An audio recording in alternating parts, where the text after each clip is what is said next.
Good afternoon, everyone. Welcome to this session.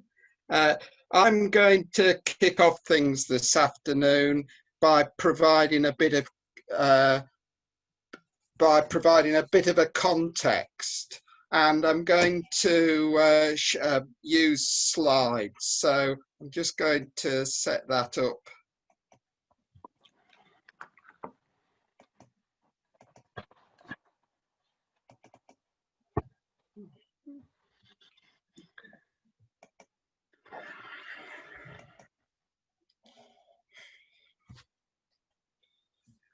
So, as I say, I'm going to set the scene. Then I'm going to pass over to Tom, who's going to go through the details of the planning white paper. And then after the coffee break, I'll try and go through some of the emerging issues. Right. First thing I want to emphasise is, although we're looking at the planning white paper today, and that includes both the consultation for the more radical proposals with the consultation ending at the end of October, there is of course a second consultation on some of the more immediate proposals as well. But on top of that, I think we need to bear in mind we're going to get an overload of consultation over the next few months. There's the social housing white paper that presumably will be published this autumn. There's also the local government and devolution white paper, which is likely to be launched at the Conservative Party online conference in the first week of October. At some point, though we've been saying this for 3 years, there's the social care white paper. And if that wasn't all, we also have an autumn budget and the autumn comprehensive spending review. And I think one of the things we've got to try and get a grasp of is how all these things interlink, or don't, as the case may be. For example, if you operate in an area which is still a two-tier system of local government, it appears that the government proposals are going to encourage you to move to a unitary system in the next few years. A number of councils are being seen as pilots. They include Somerset, Surrey, and probably a number of others such as North Yorkshire and Greater Lincolnshire. And of course, one of the consequences of that is that for the planning white paper, the issue will be, will anything need to be done by the existing districts and counties, or does it wait until the new ones kick off, probably in 2023 or 2024? So is that, although we're focusing on the white paper today on planning, I think we've got to all bear in mind the implications of this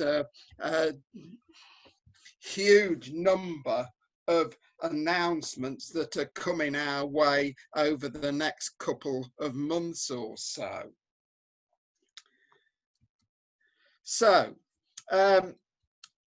my presentation today focuses primarily on affordable housing and the implications of the planning white paper. And I think when we're responding to the consultation papers, we've got to bear in mind a few points about affordable housing that we all know about, so that we actually focus on what is important for us. So the sorts of issues we've got to think about are the definition of affordable housing. Do we, for example, concern ourselves with the income, the amount of income that's used to pay housing costs. The Affordable Housing Commission last year and this year was talking about a figure of 40% of household income being the sort of maximum. Shelter, on the other hand, have focused their current and recent briefings around the 30% figure. So I think we need to have a thought about that. The second issue around affordable housing are the types of affordable housing: social rent, affordable rent, and in particular, low-cost home ownership. And I'm sure we're all aware of some of the announcements that were linked to the planning white paper about new approaches for low-cost home ownership. And I noticed that today the government has published details of a new model for shared ownership, which seems to imply that households can buy as little as a 10% tranche and upgrade through the home ownership for as little as a 1% extra. Certainly the housing association I'm on the board of in the East Midlands really have wondered about how that is actually going to work in practice. And it's also worth noting that another government announcement today about the Affordable Homes Programme it commits that anyone who gets funding through that will have to operate the right to shared ownership as well. So I've emphasised various things that are happening, but of course there are plenty of other technical things, such as the things I've just mentioned, that are coming along. So I think we're all going to be very busy. The third point I want to emphasise is that there's a lot of focus about the numbers, how much affordable housing, what type of affordable housing. But we've also, I think, if we've learnt anything from the pandemic, is that the quality of homes and the public realm are becoming increasingly important issues. So it's about quality as well as quality. The last point on this slide I want to emphasise is about what do we see and what do we think the government sees as the role for affordable housing. Way back a couple of years in the Social Housing Green Paper, the government focused around perhaps two issues around the role for affordable housing. Firstly, that it should be a stepping stone for home ownership, and secondly, it needed to help the most vulnerable. That seems to me to be implicit in quite a lot that's been said by ministers about the planning white paper, and it'll be interesting to see if those two aspects are given a big focus in the social housing white paper. So that's where I think the government stands, but I think many of us in the housing sector and the planning sector probably see affordable housing as having a wider role, as providing a safety net for households on low incomes, and perhaps even a wider affordability role. And I think we have to consider, when we're responding to the planning white paper, how we deal with the government's perspective and how we respond to what our views are as organisations and indeed as individuals.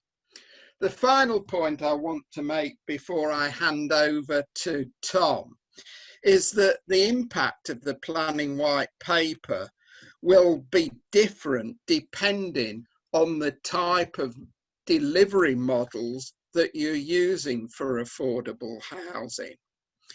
If you're from a local authority, you may be doing direct delivery through the housing revenue account or through a local housing company or through a joint vehicle with institutional investors and housing associations.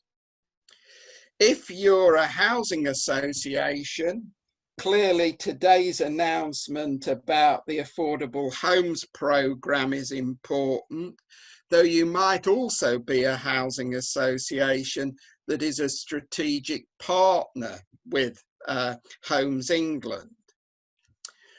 Of course, many local authorities and some housing associations see their role as much as enabling other providers.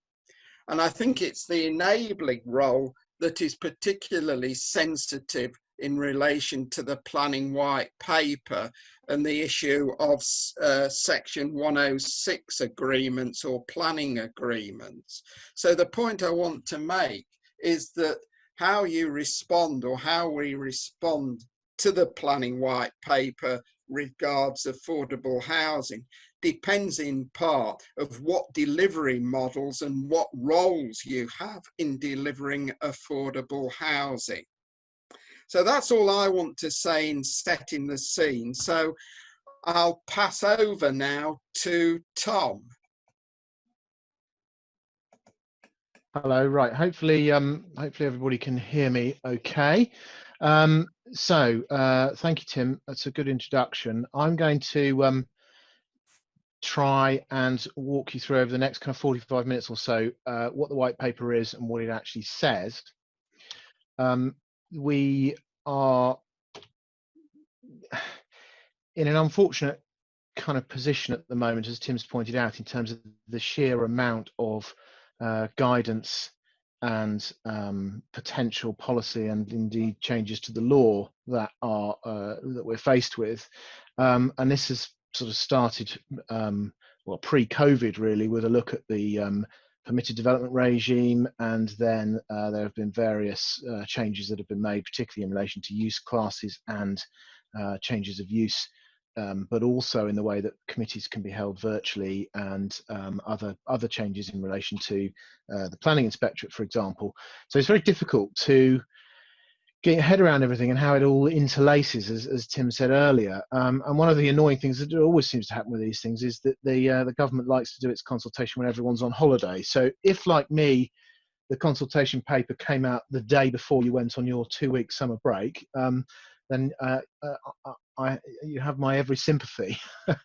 And obviously consultation periods tend to be quite short. This one's reasonably long, but nevertheless, I think it's an important consultation to be involved in.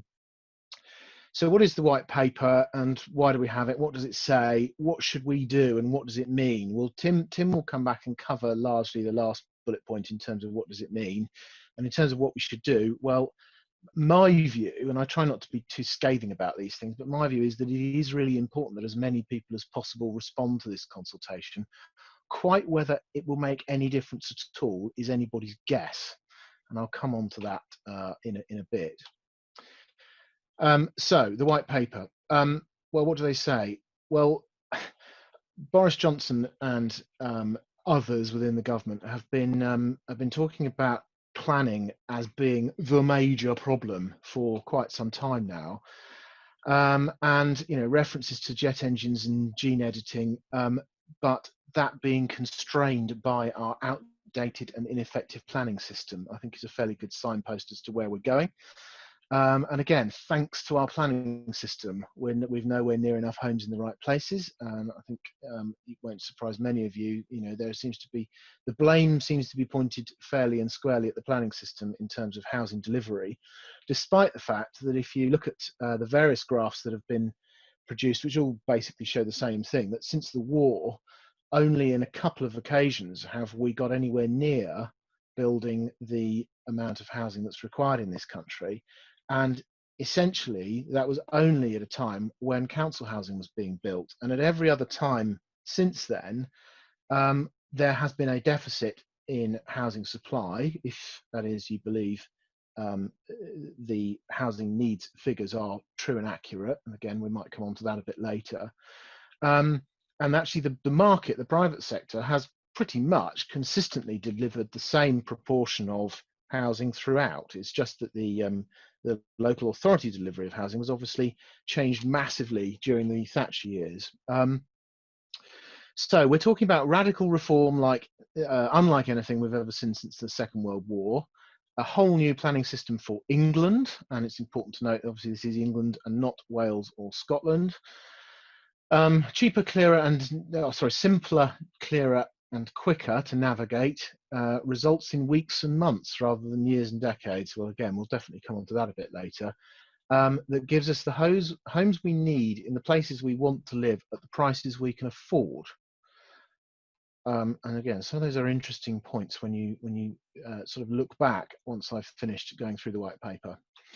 Robert Jenrick, the Secretary of State, again, we are fairly consistently with this administration and indeed the previous one talking about delivery of housing numbers and about home ownership. Now, there was a brief hiatus when the Theresa May government started to shift the focus away from home ownership. I think they were conceding the fact that it's extremely difficult to build the numbers of houses that they required, and moving towards a potential encouragement of a rental model. But we're back now to security and dignity of owning your own home.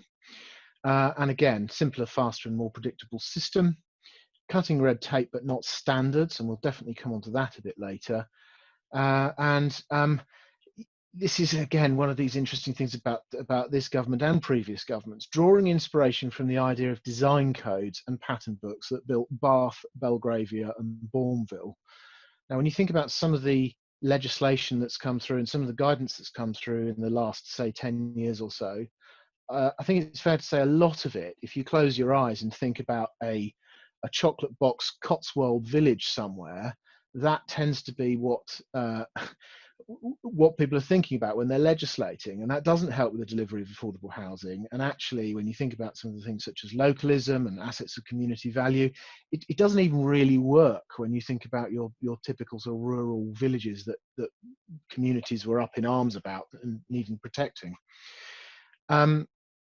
The current system excludes residents who don't have time to contribute to the lengthy and complex planning process. Well, I think that's certainly true. Although what we're told is that local democracy and accountability will now be enhanced by the technology being proposed and the transparency being proposed. And I think I would go so far as to say I disagree with that already, and we're only on slide 2. So, background. It is a white paper. It is just a white paper, and for those of you like me who've been in the planning game for a while now, will know that white papers tend to come and go. They're not always implemented, and a lot of the time, some of the ideas are floated around and then sort of disappear off into the weeds. Actually, when you read it seems to be a bit of a hybrid between a green paper and a white paper. And a green paper is supposed to be for discussion and at a kind of a formulative stage of the legislation process, whereas a white paper is much more a kind of policy or proposal for legislative change. And there are elements of this that seem to be very clear in terms of the direction that the government wants to go. And then there are other elements that seem to be almost picking up the Rolodex of planning, throwing it up in the air and seeing which side up the cards are landing. And particularly when you add in the points that Tim was making earlier about other changes to the system, plus the highly controversial permitted development changes, which are currently the subject of a judicial review, having only just come in, it's difficult to know how seriously to take all of this. Nevertheless, the problems with the system that are identified in the white paper, I think we're all pretty familiar with, and we're probably largely in agreement with. The system is too complicated. It is discretionary rather than being strictly rules-based. Local plans take too long. I don't think anyone could argue with that. Assessments of housing need, viability and environmental impact are too complex. Yes, probably you'd argue that that was true. There's a loss of public trust. Well, yes and no, I think. There's a danger. You have to be careful what you wish for with this. I'm not sure that some of these proposals in the white paper are going to really help with loss of public trust. In fact, I think it might make it worse. Technology is too old. I think we're probably agreed on that. Planning obligations are unclear. I'll come on to that later, and I think Tim will probably cover that in his last session as well. It often, and certainly maybe 10, 15 years ago, Section 106 seemed to be the big focus of everybody's disquiet with the planning system. As if everything else ran very smoothly, it was just the fact that Section 106 agreements held up delivery of housing, and changes were made to that. And again, be careful what you wish for. We ended up with SIL, which is one of the worst drafted pieces of legislation that I've come across. Doesn't really work, hasn't really been taken up in the way that it should have been. Now, there are examples where SILs work very well, and I think if you look at the mayoral SIL in London, for example, and the delivery of Crossrail, I think it can be really effective where you've got a very clearly identified project that needs money putting into it. Not enough focus on design and not enough homes being built. Well, I don't know whether we're ever going to get to the point where we tick that last box, but nevertheless, there's a clear focus in this white paper on delivery of housing. And in fact, when you analyse it a bit closer, there's not an awful lot else in this white paper other than delivery of housing. And when you think about planning, planning is a complicated thing. There is no doubt about it. There are so many different competing ways in which one can be pulled and pushed. And I think it's naive in the extreme to think that a root and branch reform of the planning system can just simply cut all the complexity out of it. I think if you focus on one thing in particular, whether it's delivery of housing or affordable housing or infrastructure, then yes, you can simplify it, but you're always going to get this overlayering and overlapping of all the different areas of the country, both in terms of geography, but also in terms of priorities. So what does the white paper have? Well, there are 5 proposals. Streamlining the planning process, and what it says is more democracy and more efficiency, or more effectively planning at the plan making stage. The proposal is a radical digital first approach to modernize the planning system, moving away from document based more towards data based. Now, I'm not a planning consultant, I'm a planning lawyer, and so documents are my thing. I'm not entirely sure how we move away from documents and more towards data without creating some real injustices in terms of a combination of sort of throwing the baby out with the bathwater, but also having a one size fits all approach. And I think that is something that is very unclear to me at the moment. Bringing a new focus on design and sustainability, or certainly come on to design. There's not an awful lot in this white paper about sustainability or about climate change. Certainly not enough to keep a lot of people happy. Improving infrastructure delivery and ensuring developers pay their part. And I'm not sure that criticism is particularly fair. Ensuring more land is available for the homes and development that people and communities need, and to support renewal of our towns and city centres. Again, I'm not entirely convinced that this white paper is actually going to have the effect of securing more land, and I'll come on to the reasons why a bit later. So, as well as these 5 objectives, there are effectively 3 pillars to this white paper. The first one is planning for development. The second one is planning for beauty, or beautiful and sustainable places. And then the third one is planning for infrastructure and connected places. And there's then a section at the back which is in relation to enforcement, and I'll just cover that briefly now because we probably won't have time later. For those of you that are familiar with the SIL regulations, they were brought in rather clumsily and had to be renewed, I should think, at least 4, if not 5 times since then, when all of the pitfalls have been identified. And I think still we have a system with SIL that doesn't work particularly well. But the original proposals, nearly a third of the SIL regulations were in relation to enforcement. And therein lay part of the trouble, in that it was completely inflexible, and there was a clear government direction towards ensuring that these rules could not be sidestepped in any way, even if all of the parties agreed that they needed to be. For example, where there were errors in the legislation, or indeed where there were viability issues, or something needed to be delivered by Section 106 and still just really wasn't appropriate. I'm slightly nervous about this, that we might be going down a similar line, trying to cut all the red tape at the front end of the process, but increasing massively the burden on local planning authority enforcement to go around and check all of these permitted development sites that had happened, or the changes of uses that had occurred, or development that's been granted permission in principle with details coming at a later stage, and making sure that they have actually complied with the supposedly minimal set of rules. So I'm not, again, convinced that actually the enforcement side of the Town and Country Planning Act 1990 actually has that many deficiencies in it. And I would have thought that leaving that well alone was probably a good idea. So the first pillar, the overview on this: plans are policy based and not rule based. There's too much assessment, guidance and policy, and local plans are too lengthy and bulky. I think a particular problem with local plans is how quickly now evidence gets out of date. And I think it's clear that something needs to be done about that. So the objectives for this pillar are that local plans should be based on clear, transparent requirements, communicate clearly, use standardized data, standardized processes, reinvented community engagement, whatever that means, and setting clear expectations for development. I would argue that all of those bullet points should apply to the current plan making system, and indeed should probably apply to the current plan making system as it's been for the last 15, 20, 25 years. So yes, they are objectives that are perhaps laudable, but nevertheless, tearing up the system in order to create this, I don't think is necessarily what we need.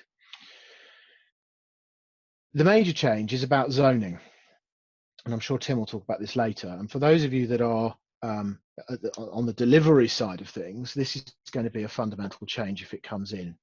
The idea is to effectively create a kind of a neighbourhood plan for the entirety of England, whereby land will be falling into one of three, or possibly two. There's even a suggestion that two of these might be merged together, but three types: growth, renewal and protected areas. Growth areas are deemed to be suitable for sustainable development. That will be defined in policy, and it will include land for comprehensive development. And it's sort of fairly easy to think about this in the terms of garden communities, new settlements and urban extensions. And there will be an automatic, it says outline approval for development, but actually scattered through the white paper are references to permission in principle. And indeed, the other guidance that came out at the same time, the other consultation, in relation to the more short-term changes to the planning system, includes an acknowledgement that permission in principle isn't used very much at the moment, and some ideas as to how it might be used more. So I think either way, what we're looking at is effectively a kind of the old-fashioned red line round a site that's suitable for housing. There you go. There's your consent, but you can't do anything further until you then go through all the sort of steps that we're familiar with now in terms of a kind of detailed application, reserved matters, or in the context of permission in principle, a technical details consent.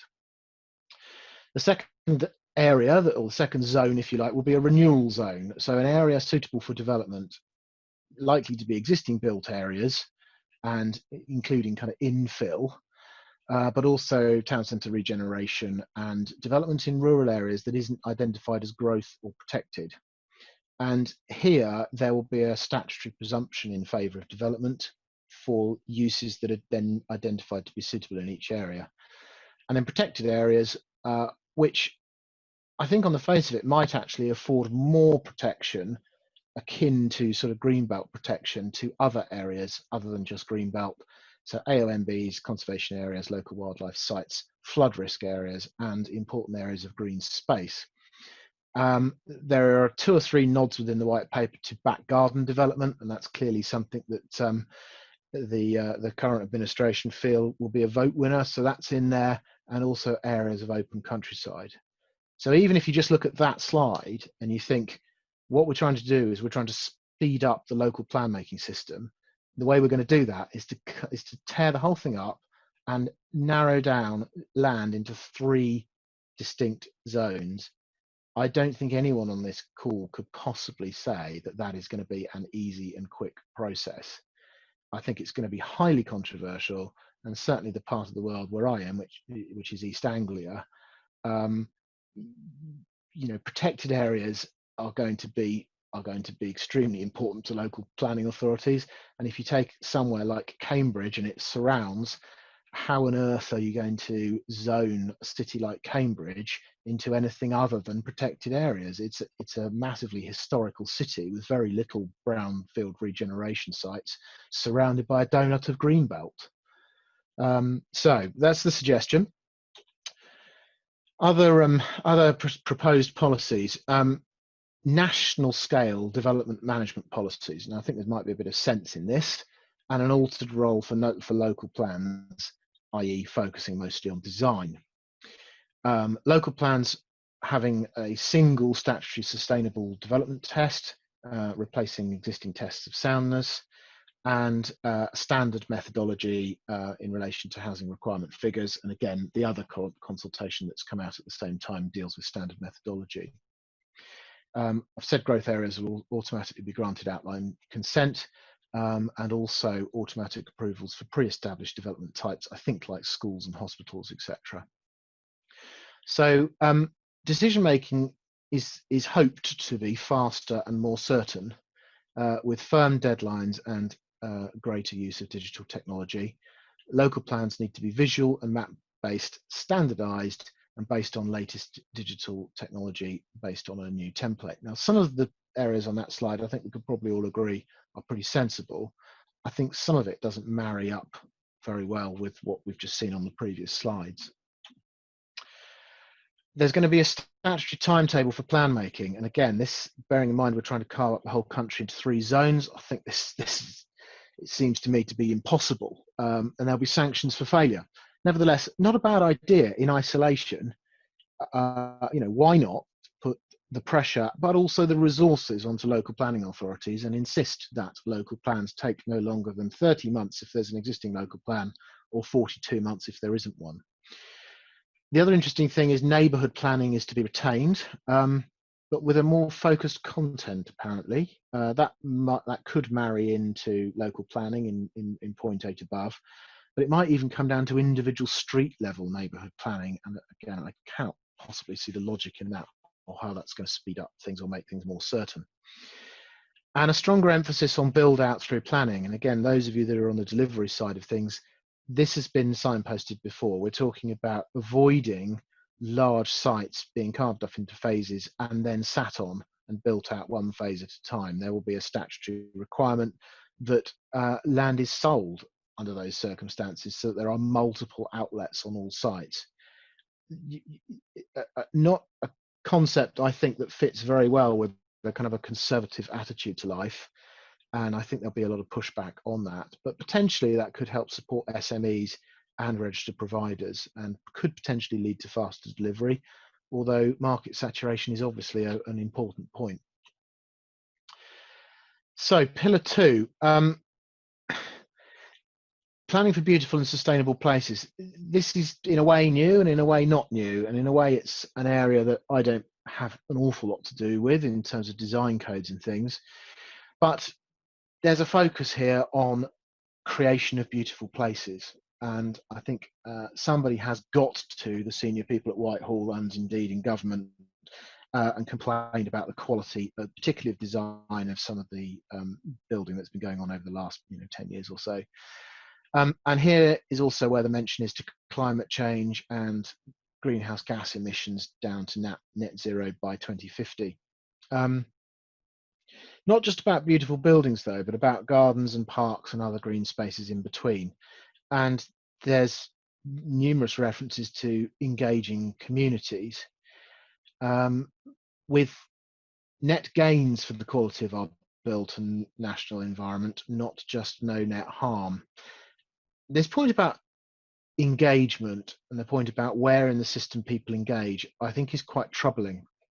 We are, in theory, moving to a system whereby local plans are going to have a statutory time period beyond which they cannot pass, and all of the consultation is going to need to be upfront, not least because some of the land that is zoned will effectively be granted an automatic consent. In addition, that and permission in principle or on automatic consent for particular types of development and some other things that I'll come on to are all predicated on the basis that at a local level, and I think in some cases the suggestion is that we're talking about a very local level, design codes are going to need to be set. And those design codes then effectively are a green light in combination with having land allocated in this new style local plan for people to literally just turn up and start building. And I'm not at all convinced about two things with that. The first is that there is actually the sufficient skill, will, determination, expertise, time, efficiency, whatever you want, however you want to phrase it, for, if you like, local people to set what is good design and what is good beauty, or what is beauty. And actually, I think that's going to be a major issue with this as a proposal. The village where I live, one of the reasons it is a nice village is actually in relation to the variety of building that's gone on here over the last probably 400 or 500 years. It's actually a village that was once a Roman settlement. So it would be impossible for anyone in this village, professional or otherwise, to set a design code for somebody to come in and just simply start building. And I think the whole point about community engagement is that it needs to be at all levels of the process, and sometimes it needs to be at that final stage where plans are submitted and approved. And that's the point where one can really understand what is this thing going to look like and what impact is it going to have on me or my community, whether you're in the middle of a city or indeed in the middle of the countryside. There's going to be a national model design guide, which is coming out in the autumn, apparently, which will set the parameters for development in different types of location. And this will deal with issues such as arrangement and proportions of streets and urban blocks, public spaces, parking arrangements, and street trees. And some of you will be aware that there was a private member's bill that was proposed before COVID to ensure that every development contained trees in all the streets, which is a nice idea, but in terms of the cost and complexity of delivery of that, I think highly dubious. Anyway, that has found its way into this white paper in a number of places. And also high quality cycling and walking provision. So there, again, there's a nod to sustainability there, but not an awful lot more than that. So design guidance is going to be prepared locally with community involvement and will be more binding on decision making. A body is going to be set up nationally that will deal with locally popular design codes, and local planning authorities are to have a chief officer for design and placemaking. Step change in design skills at local authority level. And again, I'm not really sure, bearing in mind, certainly to my mind, one of the biggest issues with the planning system is local authority resourcing, and that's no criticism of anyone. That's just a fact. That changing the planning system in this radical way, and effectively the need for people at local planning authorities to have to retrain or to recruit lots of people who've got skills in design, I think is unlikely. Homes England may well have a dual function in terms of also being the body, the expert body for design, and their strategic objectives therefore need to give greater emphasis to delivering beautiful places. An interesting element to this is fast track for beauty, and that's actually what it says in the white paper. So high quality development reflecting local character and preferences will be incentivized and or accelerated. It will be given increased weight in the NPPF, and one of the interesting things about that is, again, we're talking about needing local communities to actually provide a document of some description, bearing in mind this is not supposed to be document based, this is all supposed to be about data, that actually says what high quality development and local character is, and the the great jeopardy of doing that is that if one does it, then automatically there's going to be fast track development.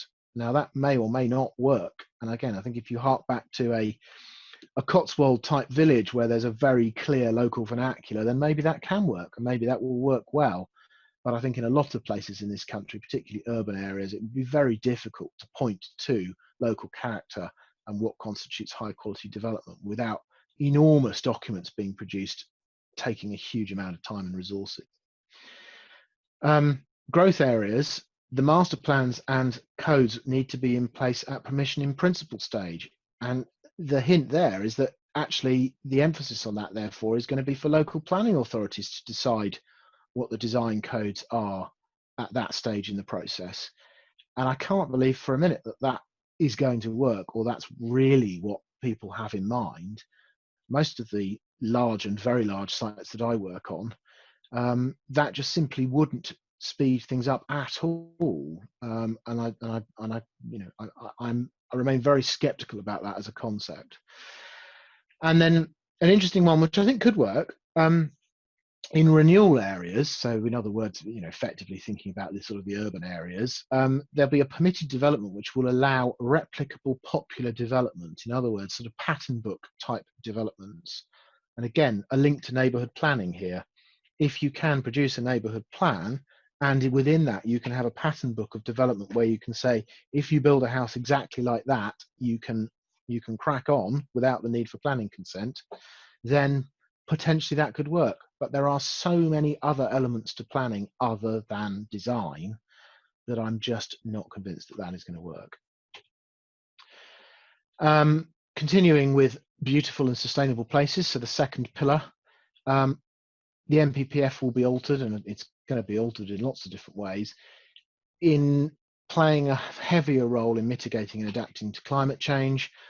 Biodiversity net gain is going to stay. Now, some of you may not even come across this yet because it is very new, but essentially what we were currently looking at and currently thinking about as a law firm and as a planning sector is how one can achieve biodiversity net gain, how one can offer up land to achieve this 10% net gain in biodiversity on a development site.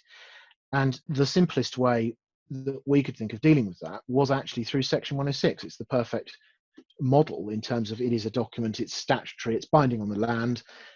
You can have numerous different parties and you've got enforcement through Section 106 itself via a local planning authority. So as we'll come to later on, if 106 is going to be scrapped, then for this alone, we're going to need a new type of agreement to deal with biodiversity net gain. Reform of EIA, again, signposted for a while. And for those of you who play Brexit bingo, this is the reference to it. It is clearly the will of this government to leave the European Union as quickly as humanly possible, deal or no deal. And reform of EIA will be one of the things that's going to be fanfared as a great thing. The reality, of course, is it's enshrined in lots of different ways. And considering the environmental impacts of a development where all you've got is a bare red line, either through an outline or a permission in principle, that has been established at local plan making stage is extremely difficult, if not impossible. And so there's a massive contradiction here. And then there's also talk of securing environmental improvements. Well, again, surely the best way to do that is through a Section 106 agreement, or are we going to have another different type of agreement that will need to be entered into? There's reference to conserving and enhancing historic buildings and changes in the consenting regime. I'm, again, not convinced, whilst everyone has their issues with the planning system, I'm not sure that listed buildings and conservation areas really cause that many difficulties in practice. They can be frustrating if you're trying to develop a listed building or you're trying to develop in a conservation area, but the rules are pretty clear. There's not an awful lot of case law coming through nowadays. Most of it's settled. So simplifying, I'm not sure is necessarily what's required. And actually, there's a major conflict here with the other changes that are being made by this government in terms of the use classes and changes to the permitted development regime. Hence, there's a judicial review right now into those changes. And then there's going to be ambitious improvements in energy efficiency with world-leading commitment to net zero by 2050. Again, conflict with permitted development, a theme here, and also there's an emphasis in these paragraphs on enforcement. Again, resourcing at local planning authority level, I'm not sure is going to be improved by that. So what about pillar 3? Got about 10 minutes or so, I think. This is about infrastructure, and I think will form the key basis of what Tim's going to talk to you about after I've finished. The overview, or the issues, if you like, with infrastructure delivery is that there's new or increased demand for public services and infrastructure as more and more development comes forward. And if more development comes forward in the way the government is intending, then there'll be a step change in the amount of infrastructure that's required. Interestingly, it says contributions from, that should be from, not form, developers and land value capture are referred to as being key. Now, I had thought actually that land value capture was a theme that was going to be disappearing, and that enough representations have been made to this government by enough powerful landowners that land value capture might disappear. Whether this is an attempt to sort of bring it in under the radar, or whether there's a determination that land value capture in some form will happen, it's hard to say, but it is there and it's in black and white, so perhaps it's the latter.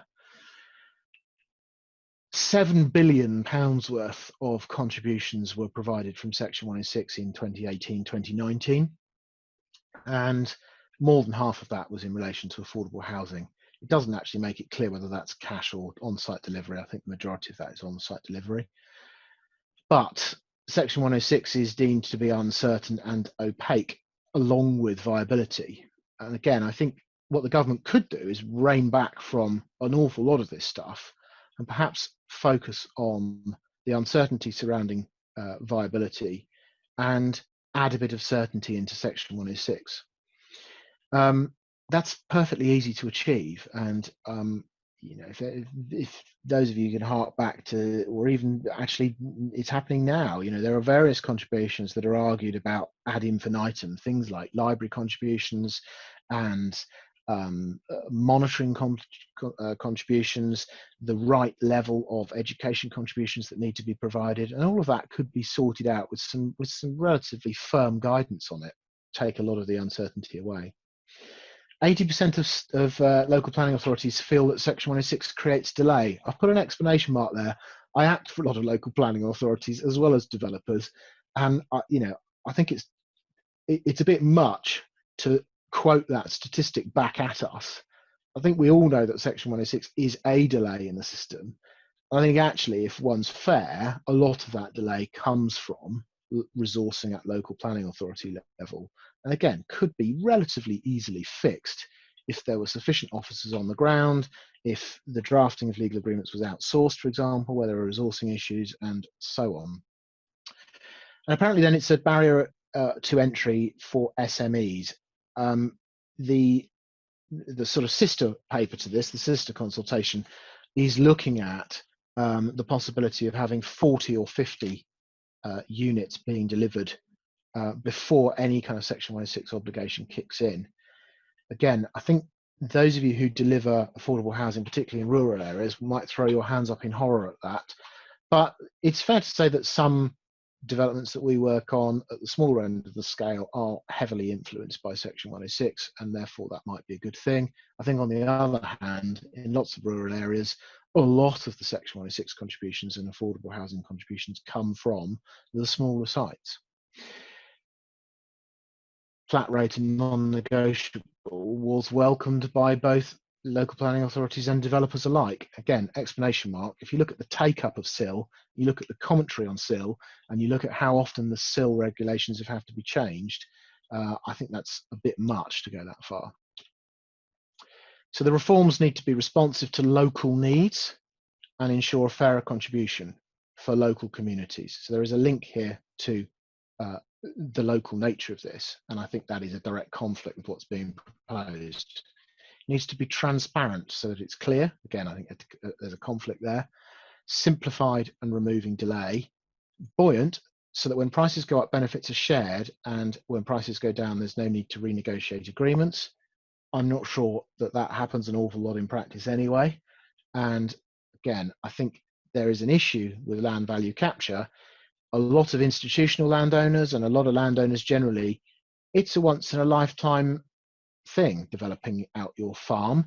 And if the time's not right, you'll save it for the next generation. I do quite a bit of work for Oxford and Cambridge colleges, and they are perfectly prepared to sit back and take a 100-year view on development of land.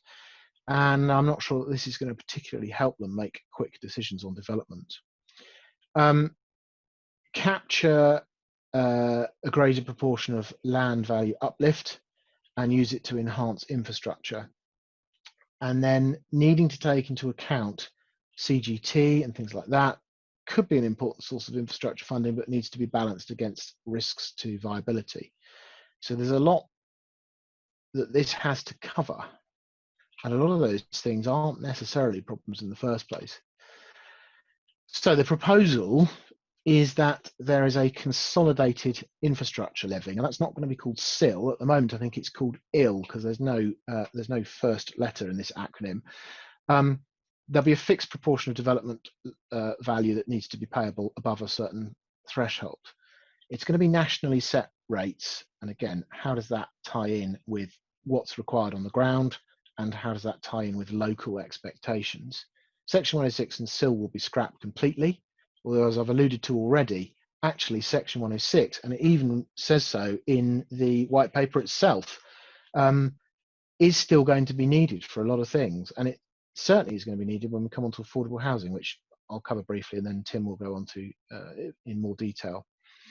It's going to be based on the final value of development and levied on occupation. So rather than having obligations that are triggered on commencement, it will all be triggered on occupation of the development. There's nothing in relation to phasing. And obviously a lot of the obligations that we currently deliver through Section 106 are deliberately prior to or on commencement, because the local planning authority needs enough time to put the piece of infrastructure in place to serve the development. Small allowance for land costs. So again, land value capture is going to squash the ability for landowners to make a once in a lifetime gain. It's going to be collected and spent locally.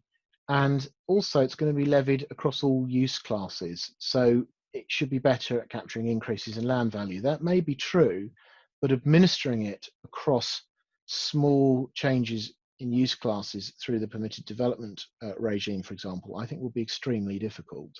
And again, come back to this point about local authority resourcing. The enforcement officers are going to have to be numerous and out 24 hours a day checking up on all of this. And local planning authority can borrow against it. Now, I'm not an expert in this, but I would have thought local planning authorities at the moment could borrow against Section 106 receipts, or indeed infrastructure levy, or indeed just about anything else. Borrowing rates are extremely low. Is this really such a magic bullet? And the problem with it is that it's shifting the emphasis away from house builders who've got the expertise in delivering infrastructure to local planning authorities who may well not have any experience in delivering particular types of infrastructure.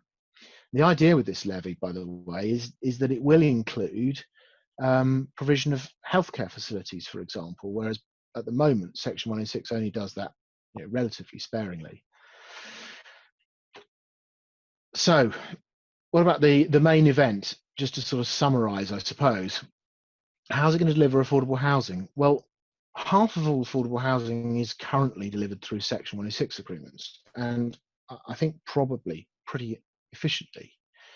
The local planning authority can use the infrastructure levy to deliver affordable housing themselves, and we all know the issues around commuted sums for delivery of affordable housing. But then there can be an in-kind delivery of affordable housing on site, and that will be a proportion of the levy. So again, how does one go about the process of delivery of affordable housing on site instead of payment of a levy? Well, surely one is going to use a Section 106 agreement for that. First homes, again, the sort of the final pillar, I think, of the sister consultation. First homes, very, very similar to starter homes, seems to be the government's sort of magic bullet to affordable housing delivery. Tim might talk about that a bit later, but in reality, first homes are only for first-time buyers, and their affordability is, I think, questionable in certain areas, the delivery of first homes can be offset against Section 106, against the levy. How's that going to be achieved? Well, surely again through Section 106. And then there's the ability that's signposted that you can flip between the two, payment of a levy or delivery on site. Well, how is one going to achieve that without that being set out in writing?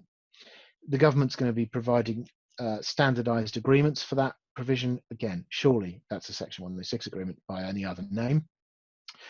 And then if one were to deliver affordable housing on site in lieu of paying a levy, and then that affordable housing was not of sufficient quality for a registered provider to want to take it, then apparently one can revert back to a levy under those circumstances. We're not quite sure how that would operate in practice. Land could be accepted on adjacent sites instead of payment of a levy. Again, Section 106 seems to be the most obvious way to achieve that. And then there are elements of this, and again, I'm sure Tim will cover it in relation to first refusal to buy affordable housing by a local planning authority. How would that be achieved? And a proportion of units set at a discount. And again, surely Section 106 is the right tool for that. The final thing I think is in relation to freedom for local planning authorities to spend a levy. Now, neighbourhood planning was massively fanfared. And if you read any of the kind of the government correspondence or ministerial statements or anything else that's come out of government in the last 5 or 6 years, neighbourhood planning is a wonderful thing. The reality of the take-up of neighbourhood planning is it's extremely small. And one of the things it says in the white paper is that one of the reasons that neighbourhood plans are so popular is because it allows neighbourhoods to keep 25% of the CIL proceeds. Well, that is only true in areas that are CIL authorities. And actually, my experience of neighbourhood planning is that the local community is doing neighbourhood planning to try and prevent development that's coming through aggressively due to a lack of 5-year supply within the local plan level, rather than the thought of keeping 25% of CIL receipts. The suggestion is that that would continue with this levy, and that actually local planning authorities would have similar freedoms to spend on their policy priorities, as it's put. That could be an absolute minefield, and local planning authorities that are mismanaged could be using this money to spend on all sorts of things, nothing to do with delivery of infrastructure. Could be ring-fenced for affordable housing, could even be used to reduce council tax payments.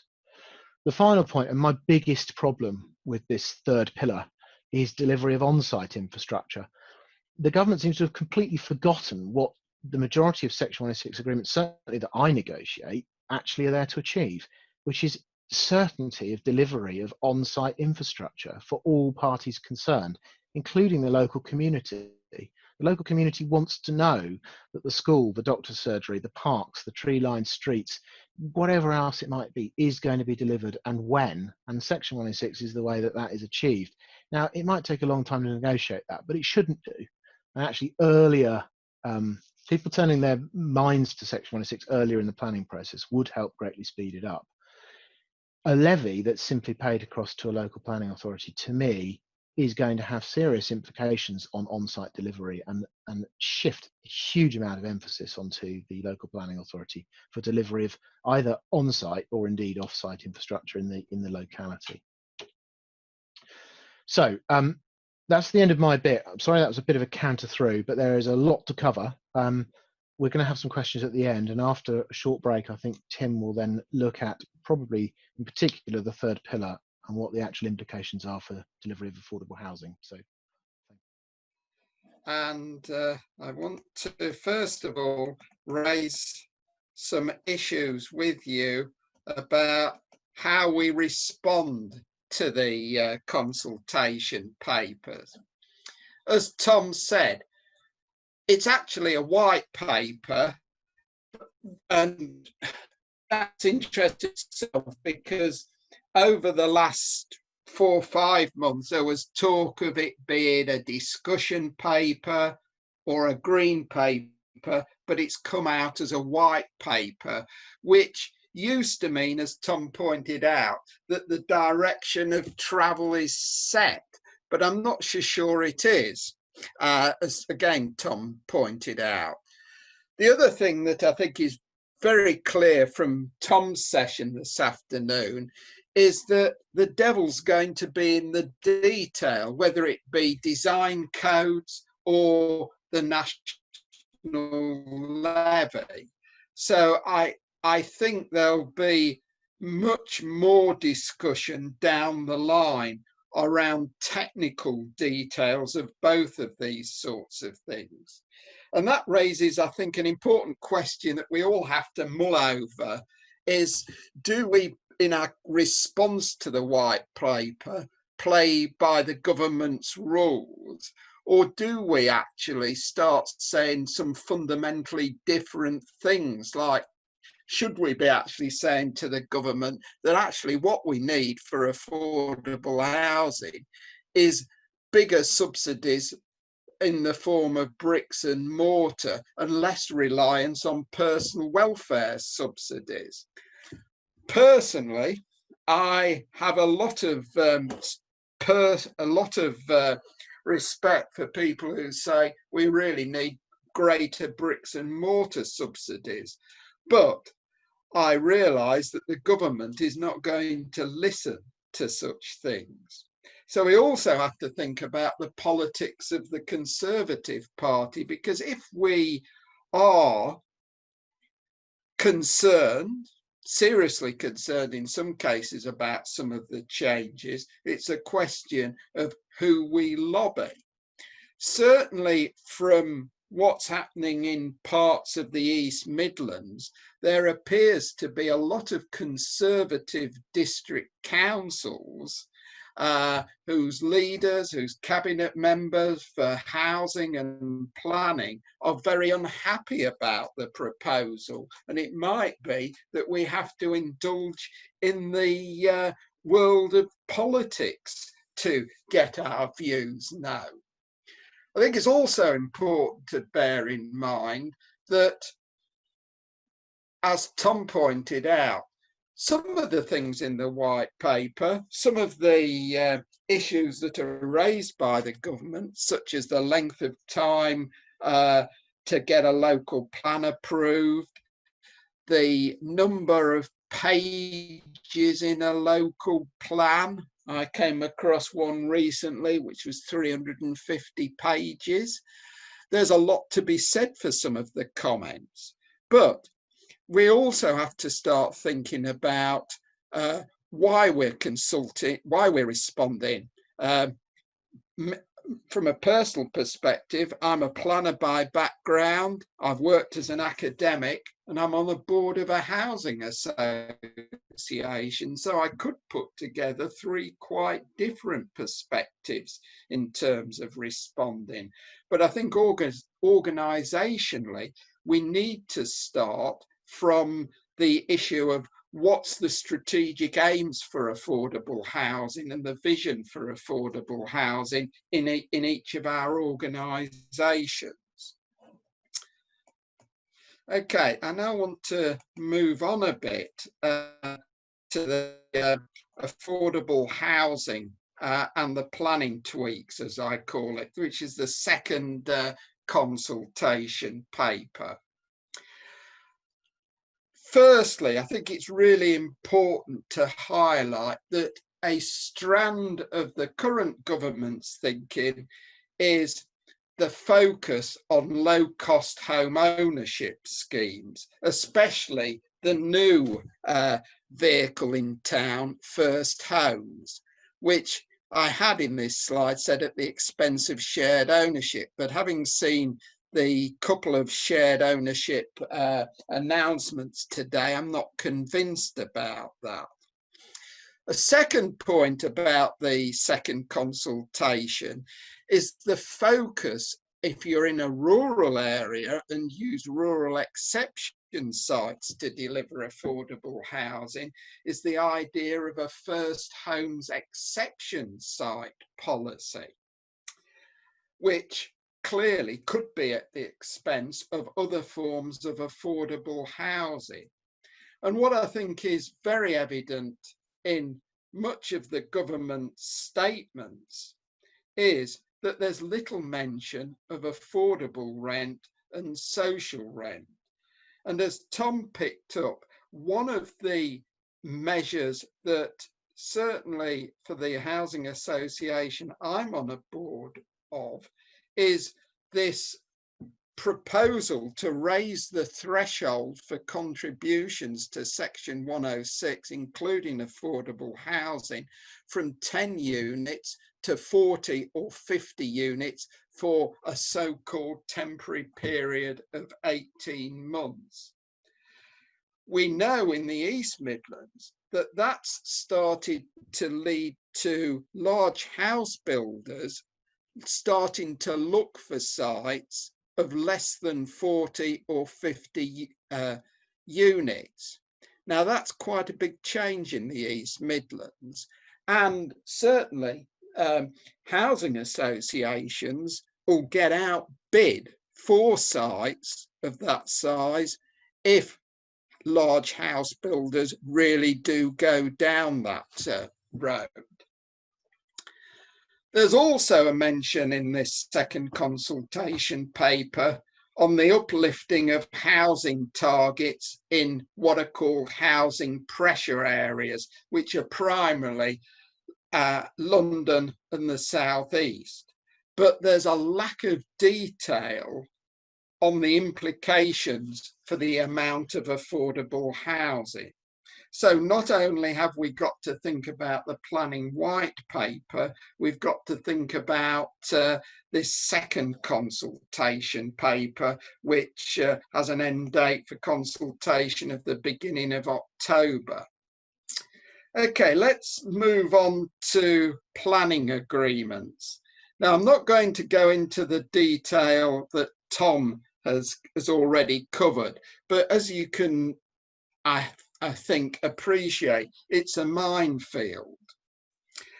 The technical details are fairly sparse at the moment. Much of it is what might happen or what might be in the government's mind. But I do think we need to take a step back and think about some of the fundamental problems with planning agreements, or as they're called in other North American and Northwest European countries, inclusionary housing models. The sorts of problems, and I think we shouldn't be shy of saying this, is that there are, as economists say, huge transaction costs. One of the things I was involved with 15 years ago when Kate Barker did her reports for the Labour government was to talk about a planning tariff. And one of the reasons for that was that there was quite a lot of evidence 15 years ago, and I don't think this evidence has changed, that for moderate sized or large size sites, a Section 106 agreement could add a year, 18 months to the development timeline. Second point that's very clear from the research in this country and in other countries about planning agreements is that they deliver effectively when the housing market is stable or buoyant. They don't work very well in areas where housing markets are failing. And lastly, what is very clear is, and I've come across this recently in a project I'm doing for a district council in the southeast, is that it fails to help the poorest households, because most planning agreements focus around affordable rent and low-cost home ownership, not social rent. So I think we have to appreciate that there are problems with the existing system. So what about the levy? Well, I think there is potential for the levy to compound some of these problems, especially if, in terms of affordable housing, there's a focus on low-cost home ownership, such as first homes. Is that going to marginalise affordable rent and certainly social rent? The second point I want to emphasise is that much of the trade press that deals with the health sector, roads, and other infrastructure are highlighting that the levy could be used to meet some of these requirements. So the point is, there's going to be major calls on the levy for infrastructure as well as for affordable housing. And the last point is, and I'm going to be pretty controversial here, is what happens in failing housing markets. The government tell us that they're keen on a levelling up agenda, i.e. tackling some of the problems faced by communities in northern and Midlands towns and cities. Now, those northern towns and cities often get very little from planning agreements because housing markets are failing. If the government was really keen on the levelling up agenda, there is a case for having some sort of national distribution system rather than a local system for collecting the levy. I guess that might generate some discussion this afternoon. And the final point I want to say about planning agreements, and it's a comment that's been made by Professor Christine Whitehead at the London School of Economics and Professor Tony Crook at Sheffield University, who've been researching planning agreements for many years. They argue that the new system could well be as complex, if not more complex, than the current scheme.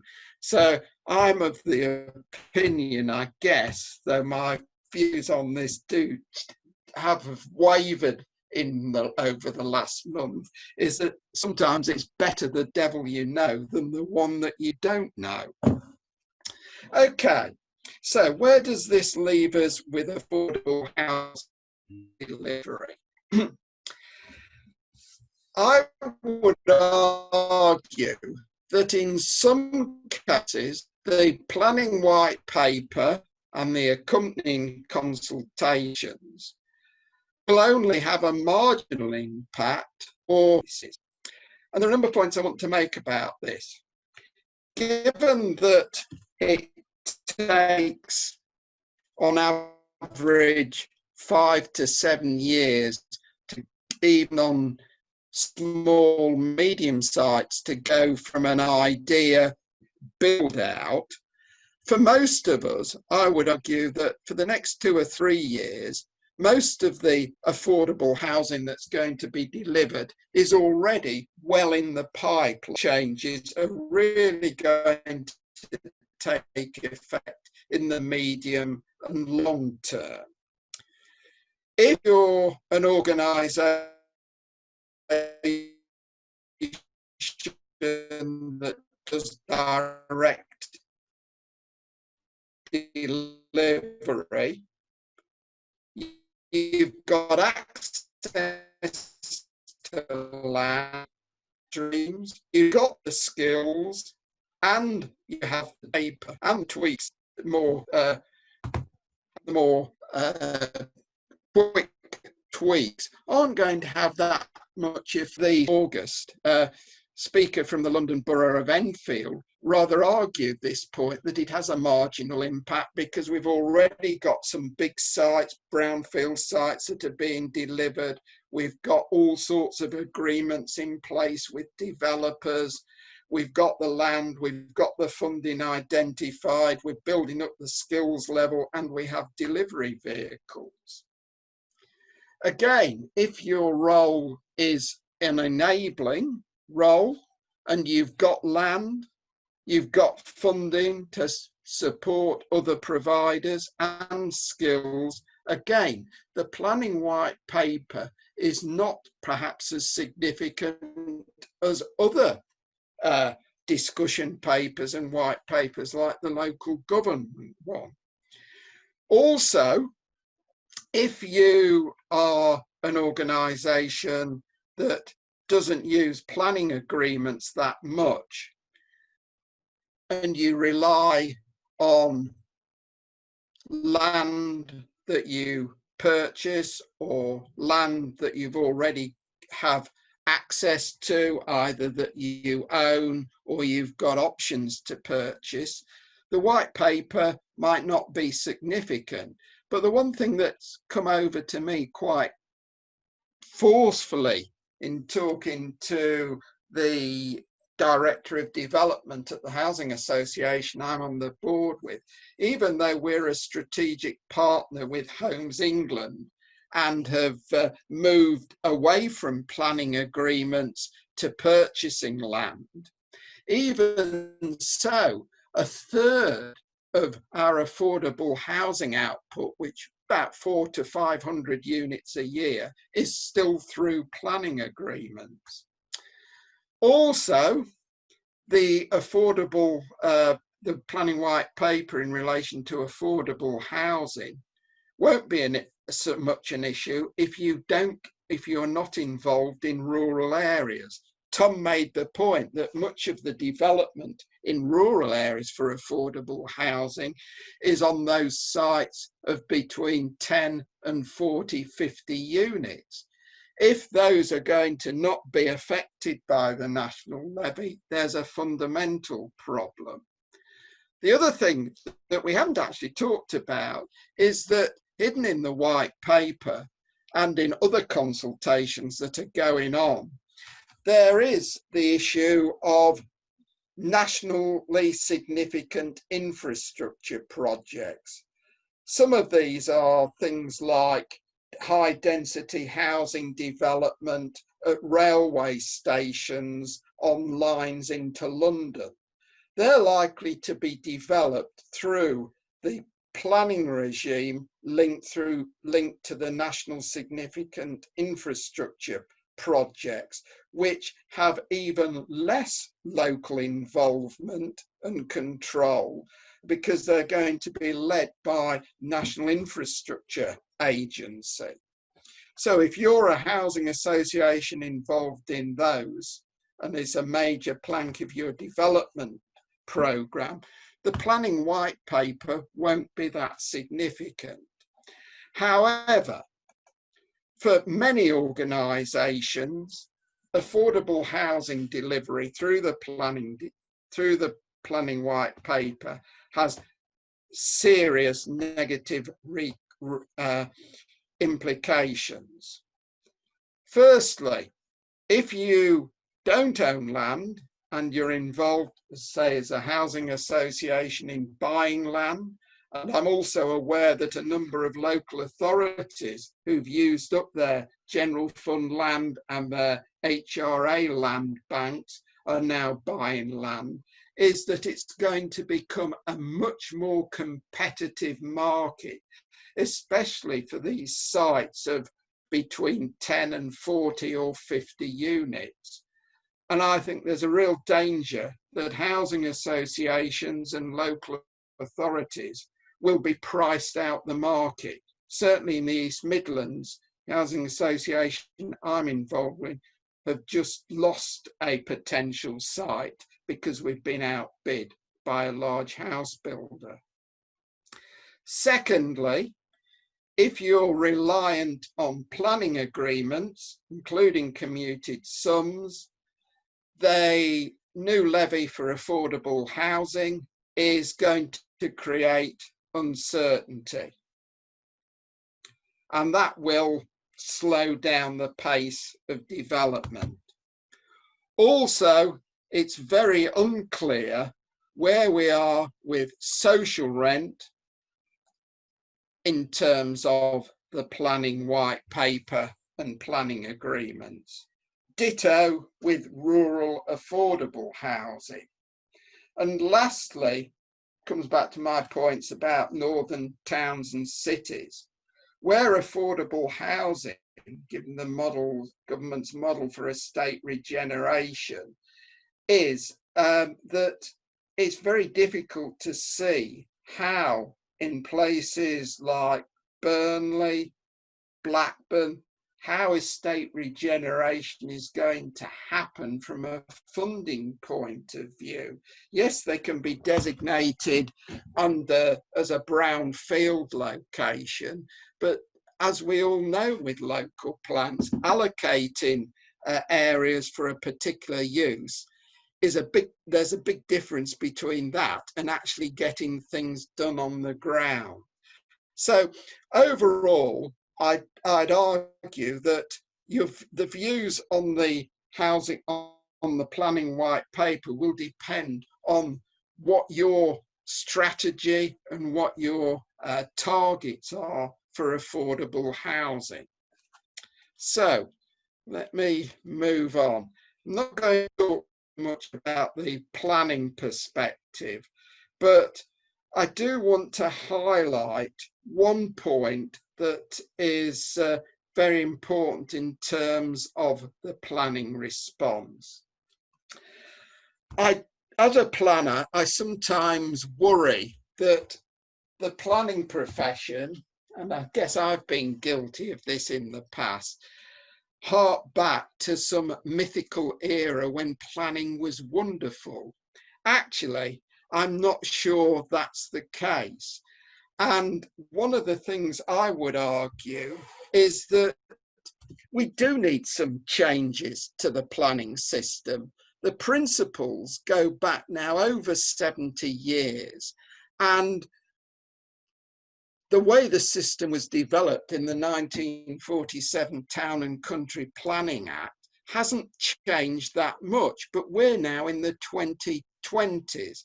So I do welcome discussions over reforms to the planning system. The problem is, as Tom alluded to what extent is the planning system to blame? Somewhere between 85 to 95% of planning applications are approved. And the Local Government Association has recently reiterated its point that there's up to 1 million homes with planning permission that have not been developed. Now, there are difficulties with both of those statistics, but I do think there has to be a more balanced view about why aren't we building enough houses and enough affordable housing. And I think other potential culprits, as has been pointed out by academics now for nearly 40 years, is the dominant position of big volume house builders. They already build 60% of new homes. The top 10 builders build more than 60% of our new homes. So there's getting towards a monopoly position. Their business model is one that's been highlighted in a number of government facilitated inquiries over the years, highlights that they try and identify land that hasn't got planning permission,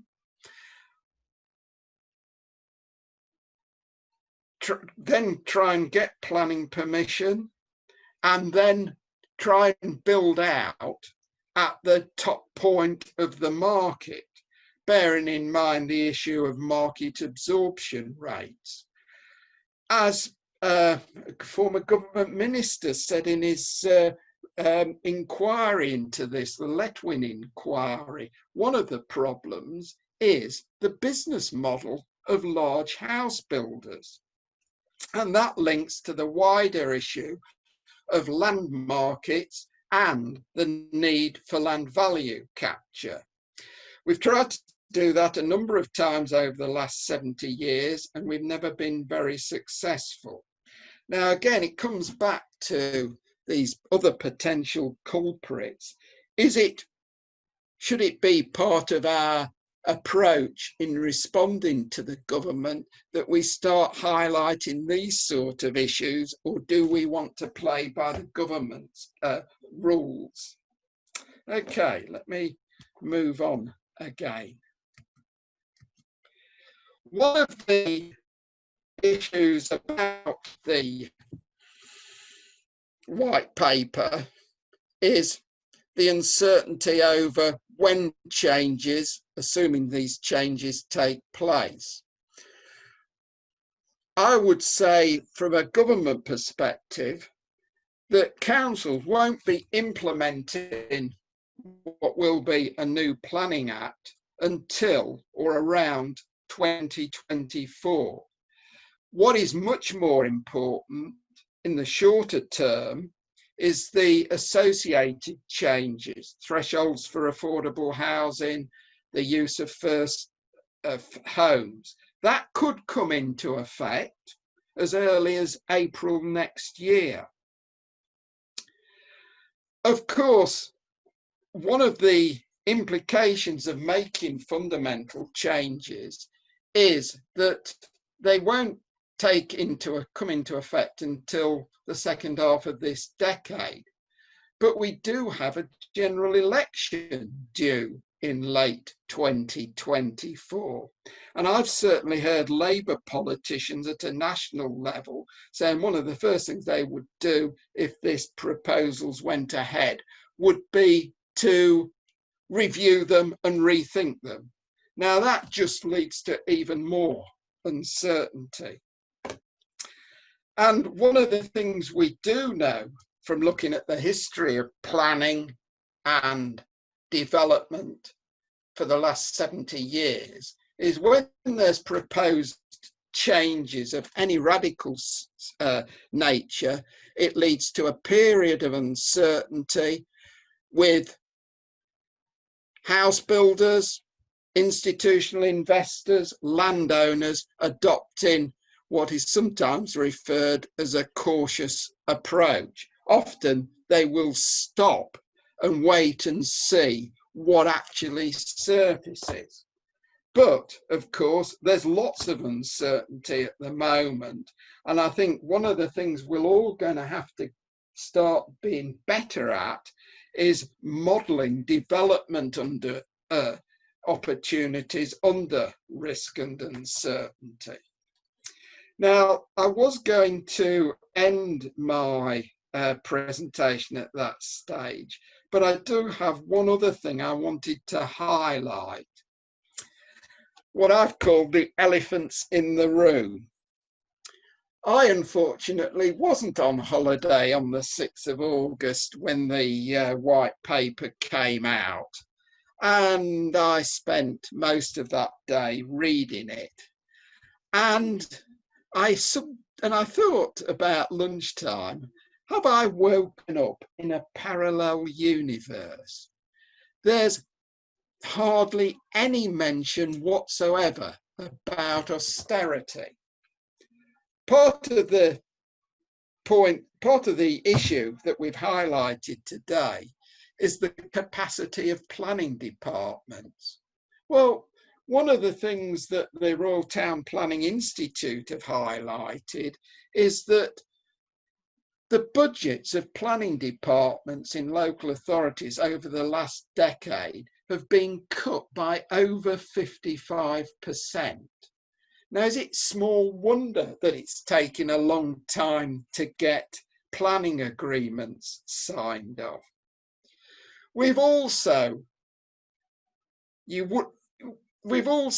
currently coping with pandemics. The government's talking about levelling up agenda. We've got the Black Lives Matter issue, and there's the climate change emergency. But you wouldn't know any of those really existed in the planning white paper. Now, I could go on at length about all of these, but some of the lessons from the ongoing pandemic, is clearly that we need housing need to use the planning system to provide affordable housing for very vulnerable groups, extra care, people with dementia, etc. There's also very clear evidence that we need better housing design and layout standards. People can hardly social distance if they're sharing accommodation.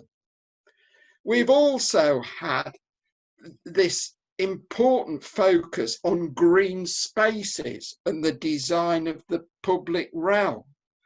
And I found it fascinating, as my final point on this, is that 10, 15, 20 years ago, there was a lot of emphasis on developing live-work schemes where you had studios and accommodation as one property. We're now talking about, despite what the government thinks, about a lot of more home working rather than going back into the office. So it perplexes me that there's not one mention of home working in the planning white paper. So I think I'll leave it there, and I'll sort of open it up for questions. Thank you very much. I personally found that very, very enlightening. I work for a relatively small housing association whose main delivery method for new affordable homes is Section 106 agreements. And there's been an awful lot of detail between the two speakers. I was just trying to get my head around the main things that I can take away. And I've got a list of half a dozen points jotted down. So the first one really is that first homes could well displace shared ownership as part of our programme. On-site delivery. I have scan-read the white paper, but not coming from a planning background, it's a bit difficult getting down to the nitty-gritty of the issue sometimes. I think it's on page 22, there's a paragraph that says they're very keen on on-site delivery. However, I suspect the devil's in the detail there, really, isn't it, with the new infrastructure levy. So that's yet to be resolved, how they would do that. Another key issue was confusion. We're changing everything when arguably we're probably heading into a rather nasty recession, and that's likely to lead to a lack of activity on this conservative approach that you described. Point 4 was resources for planners. This is more work and there's less of them. That's not a good thing.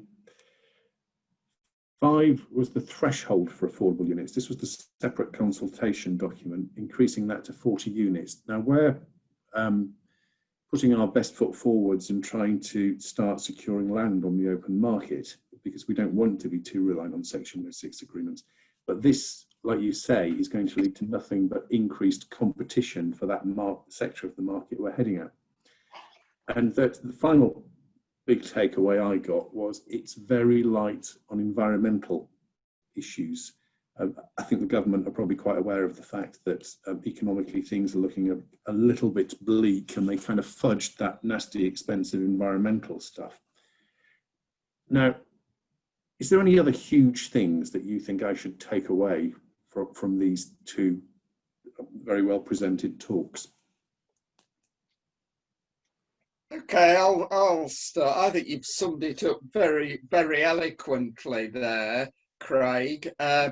I suspect the one other issue is that, as I said earlier, the devil's in the detail, and the detail's not very clear at the moment. But it is about rural exception sites. The housing association I'm on the board with has a rural housing association, in fact a group of them under our banner, and they are extremely concerned about the idea of a first homes rural exception one, because first homes don't sound very affordable to me compared to affordable rent and social rent.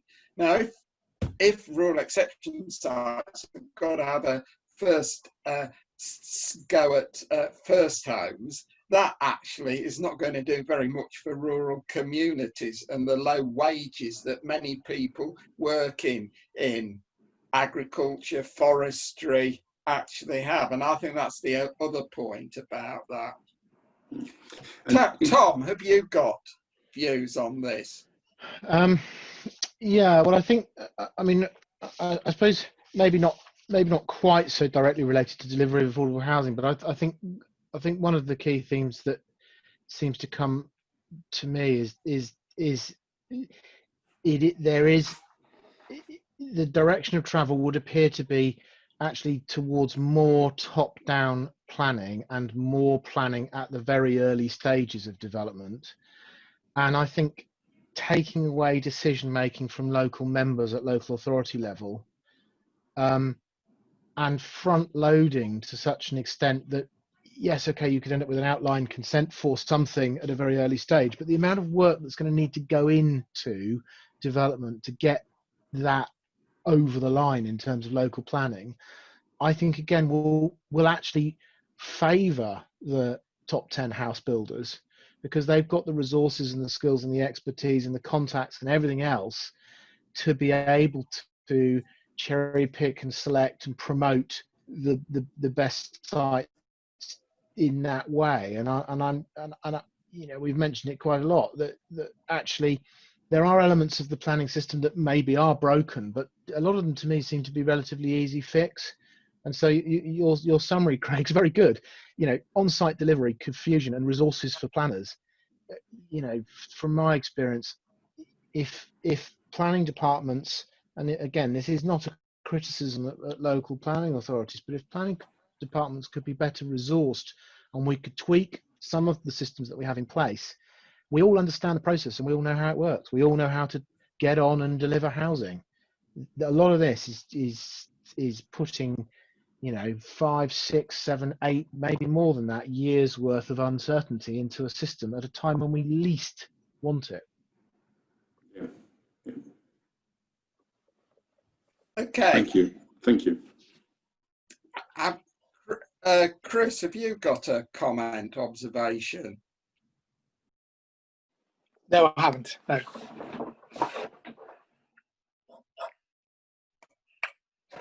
So I'm having some connection difficulties, Tim, Okay. I'm afraid, because I'm on my phone rather than my laptop, so I'm just struggling a little bit to hear some of the things. Does anybody want to raise their hand and got a question or comment or observation?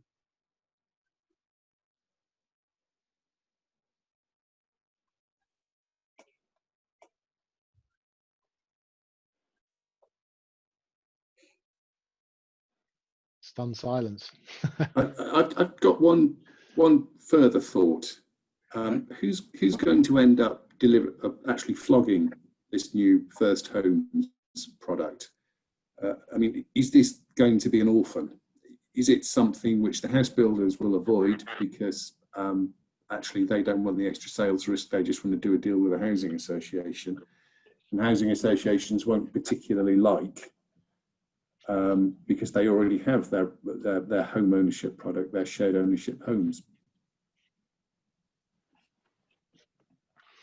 Yeah, certainly from my point of view, I did a large amount of work when starter homes first came out as a concept, and I was doing seminars and presentations and all sorts of things to house builders and local authorities about what starter homes was and why it was important and who might benefit from it and so on and so on. And it was palpable, the lack of enthusiasm for it pretty much across the board. And First Homes, you have to look pretty carefully to work out what the difference between First Homes and starter homes is. So aside from some sort of incentives that might be being thrown in effectively by way of carrot and stick sort of approach, that, you know, one is going to have to deliver First Homes up to 25% of affordable housing, etc., I just can't see where the appetite for it is, unless you happen to be a young first-time buyer with, you know, reasonably deep pockets compared to your peers and in the right part of the country, in which case I'm sure it'll be welcomed.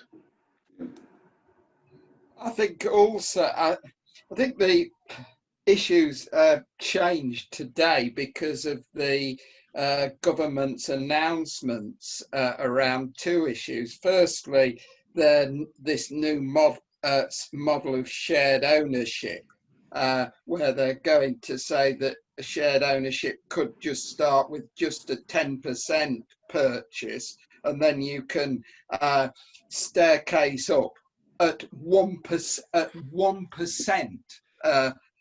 Things. I mean, I just can't see how that will work. But the other thing that I think is really important and will be clearer by the end of this week is because by Friday, Homes England will have published its prospectus for affordable housing programme for the next 5 years, 2021 to 2026. It appears that one of the mandatory requirements is, if you go for that funding, is that every property that is built on affordable rent or social rent, there is a right to shared ownership. Now that, I think, raises very clear issues for us in providing what we think is affordable housing.